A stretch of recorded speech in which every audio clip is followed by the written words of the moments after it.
இன்னைக்கு உங்க எம்எல்ஏ பாருங்கய்யா, உங்களுக்கு கிடைத்த எம்எல்ஏவும் சரி எம்பியும் சரி, அவர்களை பற்றி 2 வார்த்தை பேசுவது என்னுடைய கடமையாக நினைக்கிறது. மக்களுக்கு அரசியல் எப்படி இருக்குன்னு சொல்லணும். எப்படி தமிழகத்தினுடைய அரசியல் இன்னைக்கு 4 கால்களை நம்பி இருக்கு. லஞ்ச ஊழல், குடும்பாட்சி, சாதி அரசியல், அடாவடித்தனம், இந்த 4 கால்களை நம்பி தாங்க ஐயா நாற்காலியிலே முதலமைச்சர் அமர்ந்திருக்கிறார். இந்த 4 கால்களை உடைத்தால் தான் உண்மையான வளர்ச்சி வரும் ஐயா.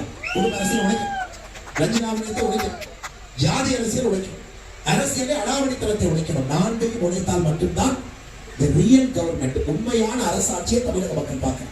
எனக்கு உண்மையான அரசாட்சி நடக்கலைங்க. யாரோ ஒரு குடும்பம் நன்றாக இருக்க வேண்டும் என்பதற்காக இங்கே அரசியல் நடக்கிறது. ஒரு குடும்பம் நன்றாக இருக்க வேண்டும் என்பதற்காக அரசாட்சி நடக்கிறது. மக்களின் மீது எந்தவித அக்கறை அடிப்படையிலே கொஞ்சம் கூட ஏழை மக்களின் மீது ஈரமோ பாசமோ பண்போ காதலோ இல்லாத ஒரு முதலமைச்சர் மு.க. ஸ்டாலின் அவர்கள் ஆட்சியில் அமர்ந்திருக்கிறார். நன்றாக இருந்தாலும் சரி. எனக்கு உங்களுடைய எம்எல்ஏ ஐயா, தமிழ்நாட்டில் செந்தில் பாலாஜி அவர்களுக்கு போட்டியாக ஒரு அரசியல்வாதி இருக்க முடியும் என்றால் உங்கள் எம்எல்ஏ செல்வம். இவருக்கு தான் போட்டி, எத்தனை கட்சி மாறலாம். அரசியல்ல கொள்கை கோட்பாடு, அதாவது ஒரு கட்சிக்கே விசுவாசமா இல்லைன்னா மக்களுக்கு எப்படி விசுவாசமா இருக்கும். இந்த எம்எல்ஏ செல்வ பெருந்தலைவர் பாருங்க, அரசியல் பயணம் ஆரம்பித்தது புரட்சி பாரதம் முதல் கட்சி, 2வது கட்சி புதிய தமிழகம் 2வது கட்சி, 3வது கட்சி விடுதலை சிறுத்தைகள், 4வது கட்சி பகுஜன் சமாஜ் கட்சி. பகுஜன் சமாஜ் கட்சியிலிருந்து கட்சி நிறுவன நடவடிக்கையாக நீக்கப்பட்ட பிறகு 5வது கட்சியாக திமுக போய் சேர பார்த்தாரு. திமுகவிலே சேர விடவில்லை என்பதற்காக காங்கிரஸ் சேர்ந்தார். பாருங்க, இது ஒரு எம்எல்ஏ லட்சம். அன்னைக்கு திமுக ஸ்டாலின் ஐயாவை புகழ்றாங்களோ இல்லையோ, செல்வ பெருந்தகையினுடைய புகழ்ச்சி தான் 23ஆம் புலிகேசிக்கு சமமாக. 24 மணி நேரம் புகழ்வது மட்டுமே தன்னுடைய வேலை என்பதை நினைத்துக் கொண்டு ஸ்ரீபெரும்புதூர் மக்களுக்கு சேவை செய்வது தன்னுடைய வேலை இல்லை என்பதில் உங்களுடைய எம்எல்ஏ தெளிவா இருக்கிறார். இது எம்எல்ஏ நம்ம கிடைத்திருக்கக்கூடிய எம்எல்ஏ ஒரு பக்கம். அடுத்து எம்பியை பத்தி பேசவே வேண்டாம். டி.ஆர். பாலு அவர்கள் 2 முறை இங்க போட்டிடுறாங்க. யாராச்சும் கேட்டுக்கீங்களா அவர்கிட்ட? ஏன் சொந்த ஊர் தஞ்சாவூர் போட்டிடவில்லை? யாராச்சும் கேட்டுக்கீங்களா? ஐயா, தஞ்சாவூரை முடித்து விட்டு இங்கே வருகின்றேன். தஞ்சாவூர்ல எல்லா வருடமும் கூட ஏப்ரல் 9 என்கின்ற நாள் வந்து கரிநாள், பிளாக் டே. குறிப்பாக மன்னார்குடி பக்கத்துல வடசேரிங்கிற ஊருக்கு போனீங்கன்னா ஏப்ரல் 9 அப்படிங்கிற நாள பிளாக் டே, கரிநாளாக கொண்டாடுறோம். நான் 2-3 ஆண்டுகளா கேட்கிறேன், ஏங்க கொண்டாடுறேன்? ஐயா, வடசேரி மன்னார்குடியில 2010 டி.ஆர். பாலு அவர்கள் ஒரு சாராய ஆலை அமைக்கிறதுக்கு தயாராகிறார். அங்க இருக்கக்கூடிய விவசாய பெருமக்களை எதிர்க்கின்றார்.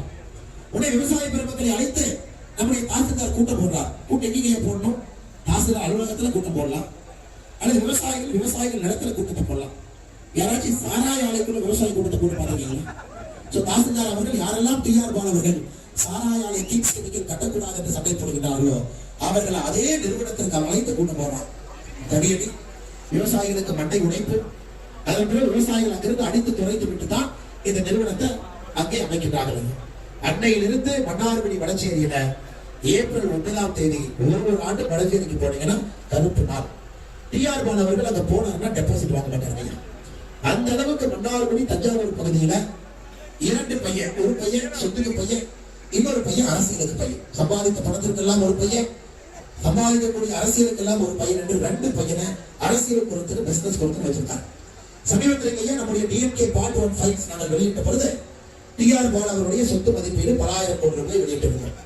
அது குறிப்பாக எத்தனை பினாமி நிறுவனங்கள் இருக்கு, அந்த குடும்பத்தில் யாரெல்லாம் அந்த நிறுவனத்தை நடத்துகின்றார்கள் எல்லாம் போடுறது. எனக்கும் டி.ஆர். பாலு அவர்களுக்கும் சென்னை நீதிமன்றத்துல ஒரு வழக்கு நடந்து கொண்டிருக்கிறது. என் மேல வழக்கு தொடுத்திருக்கிறார். மான நஷ்டீடு வழக்கு தொடர்ந்து அந்த கேஸ் போயிட்டு இருக்குது 2-3 சுட்டி. இதற்காக நாங்கள் சொல்றாங்க ஐயா, எப்படி தமிழகத்திலே சில மனிதர்கள் தான் நன்றாக இருக்க வேண்டும், தான் அரசியல் இருக்கணும். அவர் 81 வயசுக்கு ஒரு சின்ன பையன் உதயநிதி ஸ்டாலினை பார்த்தாலும் காலில் விழுந்து கும்பிடுற மாதிரி கும்பிடணும். ஆனா அண்ணாமலை கேள்வி கேட்டா அண்ணாமலைக்கு என்ன தகுதி இருக்குன்னு ஐயா, அரசியல்ல இன்னைக்கு தமிழகத்துல ஒரு மாற்றம் நடக்க ஆரம்பிச்சிருக்காங்க. எல்லா கட்சிகளும் பாரதிய ஜனதா கட்சியின் மீது கோபத்தில் இருக்காங்க. பாரதிய ஜனதா கட்சி மற்ற கட்சிகளை போல 5 வருஷம் நீ கொள்ளையடி, எலெக்ஷன் வரதுக்கு 3 மாசம் முன்னாடி உன்னை ஊழல்வாதி நான் சொல்றேன். ஜெயிச்சு நீ வந்தா முதல் மாசத்துல எம்எல்ஏ போலீஸ் சைன் அடிக்கணும். அதுக்கப்புறம் 4 வருஷம் மறந்துடும். 5ஆவது வருஷம் நீ ஊழல்வாதின்னு சொல்லுவான். இப்படித்தான் 70 ஆண்டு கால அரசியல் தமிழகத்திலே நடந்திருக்கு. பங்காளிகள், இந்த பங்காளி அரசியல் உடைக்கணும். 2 பங்காளி உட்கார்ந்து கொண்டு என் முடிவு நீ சொல்லு, உன் முடிவு நான் சொல்றேன். 5 வருஷம் மக்கள் பணத்தை நான் கொள்ளையடிக்கிறேன், 5 வருஷம் மக்கள் பணத்தை நீ கொள்ளையர் என்று தமிழகத்திலே ஊழல் பெருச்சாலைகள் அதிகமாக இருக்கின்றன.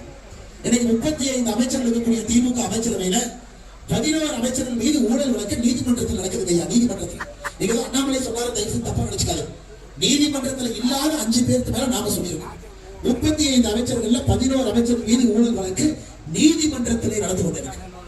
இன்னைக்கு பாருங்க, திமுக கொண்டு இருக்கக்கூடிய கட்சியினுடைய நிலைமையை பாருங்க. ஒரு நீதிபதி பொன்முடி அவர்கள் ஊழல்வாதி தீர்ப்பு கொடுத்தோன்னே திருமாவளவன் போய் கேட்கிறாருன்னு இதை பற்றி கருத்தன்.